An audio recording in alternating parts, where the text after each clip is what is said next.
یک ویدیویی که فعلا در صفحات مجازی دست به دست میشه از یکی از دعوتگران مشهور جهان اسلام است، دکتر صاحب ذاکر نایک. بسیار امت از او ویدیو برداشت نادرست کردن و به طرف گمراهی روان شدن. بسیار کسا زنای خود 3 طلاق کردن، بعد گفتن که ذاکر نایک، دکتر صاحب ذاکر نایک گفتن که این طلاق نمیشه، به همراه زنی که 3 طلاق شده زندگی میکنه.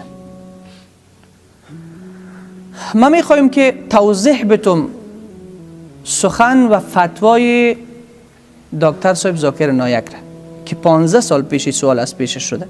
ویدیو امروز در افغانستان دست به دست میشه. در او ویدیو بسیار با وضاحت و روشنایی دکتر صاحب ذاکر نایک طلاق را تشریح میکنه، اما متاسفانه نمیفهم که برداشت رو نادرست است امروز از او فتوا، در حالی که درست فتوا داده او. کسی از پیش دکتر صاحب پرسان میکنه که اگر کسی زنش طلاق بکنه باید این زنی که طلاق شده با مرد دوم ازدواج بکنه، یعنی اصطلاحی که مردم امروز بلد هستن حلاله بکنه، باز به شوهر دیگهش حلال میشه، به شوهر اولش حلال میشه، یا بدون حلاله بعد از طلاق به شوهرش میتونه که زندگی بکنه. جناب دکتر صاحب وجه تشریح میکنه که نه او تو نیست. یعنی کسی اگر زنش طلاق میده نیاز به حلاله نیست، نیاز به ازدواج دوم با مرد دوم نیست، بلکه میتونه در کنار همسر خود باشه. او توضیح این گونه میده، میگه اگر کسی زن خود طلاق میده، 1 طلاق زن خود را میده، این طلاق را به اصطلاح شریعت طلاق رجعی میگن. چی میگن؟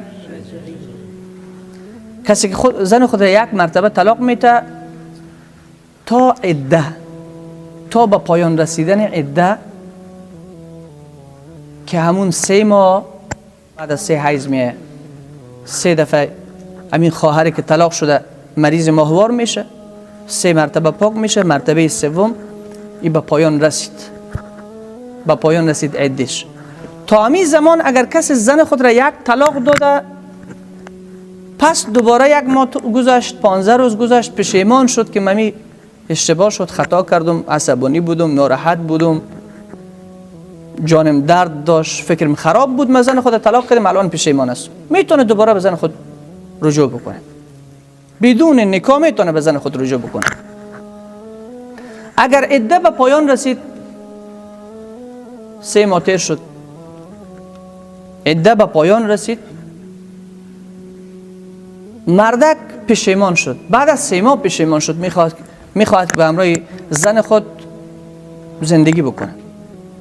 زنم پشیمان شد، مردم پشیمان شد، میخوان با هم یک جا باشن. اینجا نیاز به نکاح جدید است و مهر جدید است.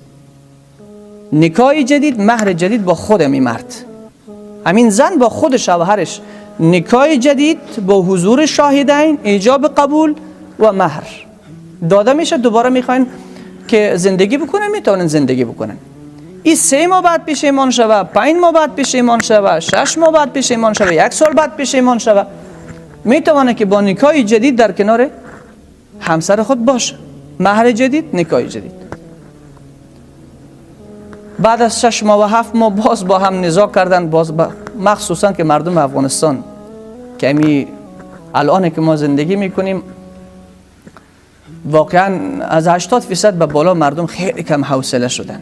خب مشکلات هم در این کشور زیاد است. باز مشکل در بینشون پیدا شد، باز زن خود طلاق کرد، 1 مرتبه باز زن خود گفت طلاق هستی.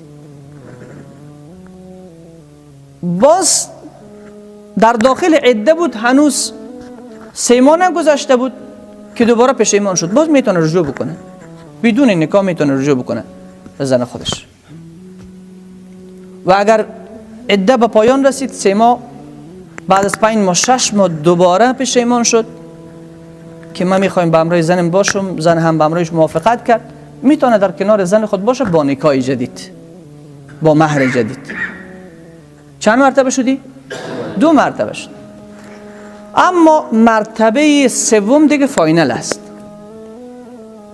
مرتبه سوم مرتبه اخیری است. کسی اگر مرتبه سوم به زن خود گفت طلاق، دیگه نه به داخل عده رجوع کرده میتونه نه به بیرون عده رجوع کرده میتونه. این زن خلاص شد از این مرد، جدا شد.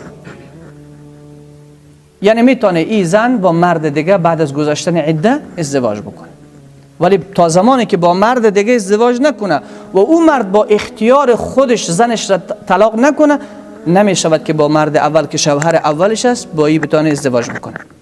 یعنی تا زمانی که با او مرد ازدواج نکنه و او مرد همراهش همخوابه نشه، تنها به نکاح نمیشه که کس نکاح کرد، حضور شاهدین مهر داد، نکاح کرد، گفت در شوهر اول حلال شده، به شوهر اول حلال شد، نه نمیشه. یعنی با همراه از او عمل جنسی یا همون عمل زن و شوهری را باید انجام بده. اما تو یک زن در زمان رسول صلی الله علیه و سلم طلاق شد. حدیث سنن نسائی است. 3 طلاق شد. حدیث 3412 است. کتاب طلاق. او رفت با مرد دیگه ازدواج کرد بعد از عده. با مرد دیگر ازدواج کرد. بعد به محضر حضرت رسول صلی الله علیه و سلم آمد بدونی که با همراه از او همخوابه شود. با همراه مرد دوم ازدواج کرده ولی همخوابه نشدن. عمل زن و شوهری را انجام ندادن، عمل جنسی انجام نشده. به محضر رسول صلی الله علیه و سلم آمد، عرض کرد یا رسول الله آیا ما حلال شدیم به شوهر اولیم؟ نبی ارشاد سلام فرمود نه، تا زمانی که او لذت را که از شوهر اولت بردی از این شوهرت نبری و او از تو لذت نبره، تو به شوهر اولت حلال نشدی. یعنی باید بعد از طلاق سوم با مرد دوم باید ازدواج بکنه و الا امکان نداره که بتواند با مرد اول با شوهر اولش زندگی بکنه. فتوا این عظیم قرار است که دکتر صاحب ذاکر نایک گیره دادن، ولی متاسفانه یک برداشت نادرست و غلط از این فتوا شده. امروز صدها مسلمان به این سرزمین زنای خود 3 طلاق کردن و به همین گمان که جناب دکتر صاحب ذاکر نایک گفته که طلاق نمیشه تا زمانی که 3 مرتبه 3 سال تیر نشوه یا با نکاح جدید میتونیم با همراه زن خود باشیم، در حالی که دکتر صاحب ذاکر نایک این سخن را اصلا نگفته. ما ویدیو را از اول تا آخر گوش کردیم. بنابراین اونهایی که با یک لفظ زن خود 3 طلاق میتن، میگه زنش میگه 3 طلاق است، فاینل از گپ تمام شد. دم یک لفظ وقت عصبانیتش، وقت قهر شدن به زن خود گفت 3 طلاق است، زن 3 طلاق شده. به اجماع علما هست. فقط علمای اهل ظاهر و بعضی از علما که فقط انگشت نشان و انگشت شمار هستن قائل به این هستن که نیو یک طلاق شده. و الا اجماع امت، مذهب امام ابو حنیفه رحمه الله، مذهب امام شافعی، مذهب امام احمد حنبل، اینا همه اتفاق دارن که کسی اگر به یک لفظ زن خود گفت 3 طلاق است، 3 طلاق شده. و فعلا فتوا همیست در مذهب امام ابو حنیفه رحمت الله علیه، اگر کسی در وقت عصبانیت به زن خود به یک لفظ گفت 3 طلاق استی، زنش 3 طلاق شده، فاینل است، نمیتونه با شوهرش زندگی بکنه، نه در داخل عده نه بیرون عده، نه با نکاح جدید، تا زمانی که این زن نرود با مرد دیگه ازدواج نکند و اون مرد دیگر با اختیار خودش یک وقت دعوا کرد با این زن طلاقش کرد، میتونه با اون زن با شوهر اولش بعد از ازدواج با مرد دوم با شوهر اول خود ازدواج بکنه. ولی متاسفانه برداشت نادرست از فتوای دعوتگر مشهور دکتر صاحب ذاکر نایک شده و صدها مسلمان امروز به بدبختی زندگی میکنند. زن 3 طلاق کردن، در کنار زن خود شب و روز میگذرانند در حالی که زنا میکنن. فرزندایی که از اونا به بار میایه خودتان میفهمین که فرزندار چی گفته میشه. اینی است که بدبختی از این حال آغاز میشه. بعضی ها میگن ما توبه میکنیم. حالا خب کسی 2 روز پیش ما آمده بود گفت ما زن خود 3 طلاق کردیم. یکم راه دیگه برای من نیست مولوی صاحب، یکم راه غیر از رها کردن زن. من خود نمیتونم زن خود را رها کنم. این برای ما ننگ است، برای ما شرم است. توبه میکنیم. من از شما پرسان میکنم توبه چی را میگه؟ توبه امیر میگه که دیگه گناه نمیکنه. طور مثال کسی قمار میزد توبه میکنه که دیگه قمار نمیزنم، قمار نزنه باید نه، تا زمانی که قمار را ترک نکنه توبه نکرده. کسی دزدی میکرد توبه میکنم که دیگه دزدی نمیکنم، دزدی را تا ترک نکنه توبه نکرده. اگر دزدی را ترک کرد گفت که من دیگه نمیکنم پشیمان است، پس توبه کرده. اینا را اگر کسی زن خود 3 طلاق کرده، این زن خواهی خلاص شده، این خود با این زن زنا میکنه، تا زمانی که این زن رهان نکنه توبهش قبول میشه؟ خود توبه نشده، تو خود در بین گناه هستی، گناه را انجام داده روان هستی، میگه من توبه کردم. توبه بعد از گناه است، گناه را ترک کن. دو گناه که ترک شد بعد تو بگو توبه کردم که الله توبه تا قبول بکنه. میگه مولوی صاحب من خود توبه میکنم. توبه نمیشه برادر عزیزم. بعضی ها تماس میکشن مولوی صاحب من زن خود 3 سال پیش 3 طلاق کرده بودم، 3 تا اولادم داریم. یعنی یک مورد نه، یک قضیه نیست، 2 قضیه نیست، صدها قضیه به این سرزمین هست. این جوان مسلمان نماز میخوانه، این پدر بزرگوار نماز میخوانه، ولی میبینه که هیچ برکت در زندگیش نیست، هیچ اتفاق و محبت در زندگیش نیست. بیخبر از این هست که شبها هر شب بدون وقفه زنا روان هست در خانش. زنش طلاق شده، به 3 طلاق 6 سال پیش 7 سال پیش طلاق کرده، الان در کنار همون زنی که 3 طلاق شده زندگی میکنه. از شرم ای که مردم مرا بدورت نگوین که این زنش طلاق کرد، این ننگ میشه که مردم خبر شد من زن خود طلاق کردم، در حالی که الله خشم گرفته، الله ناراض است. در حالی که کسی زن خود 3 طلاق میکنه اینمی خود خشم خداست. 3 طلاق کردن به یک لفظ نارضایتی رسول الله صلی الله علیه و سلم است. یک حدیث در سنن نسائی کتاب طلاق میایه 3401 است رقم حدیث. با پیامبر صلی الله علیه و سلم خبر دادن یا رسول الله فلانی زن خود را 3 طلاق کرده، به یک کلمه، به یک لفظ 3 طلاق کرده.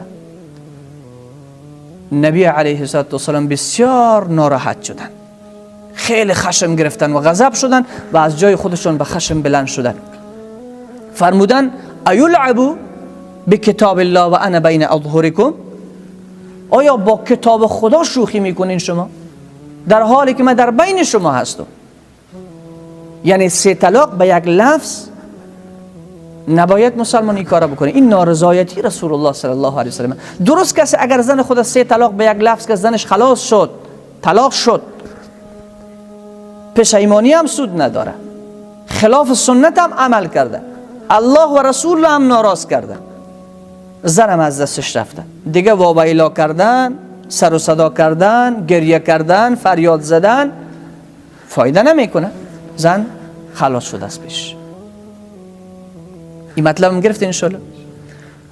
بناهن این فتوایی که ویدیوش در صفحه گذاشته شده شاید 15 سال یا 20 سال پیش جناب دکتر صاحب ذاکر نایک او را داده بوده، نمیفهم در کدام کشور است.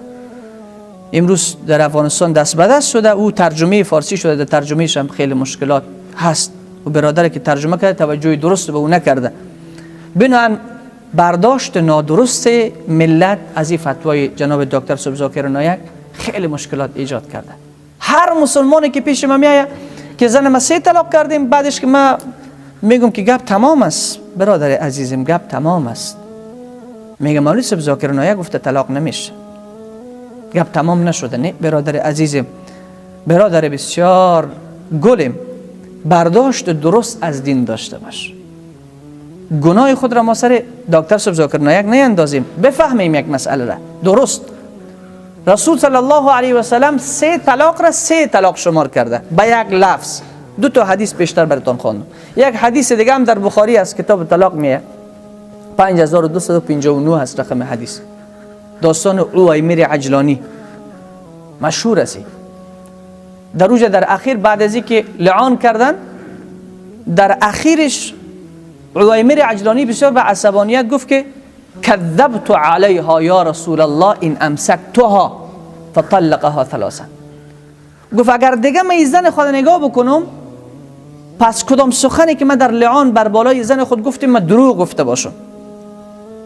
امکان نداره دیگه. من نگاه نمیکنم. فطلقها ثلاثا، 3 طلاق کرد. فتح الباری علامه ابن حجر اسقلانی، علامه بدرالدین عینی در عمدة القاری در ذیل می حدیث میگن که 3 طلاق به 1 لفظ کردن.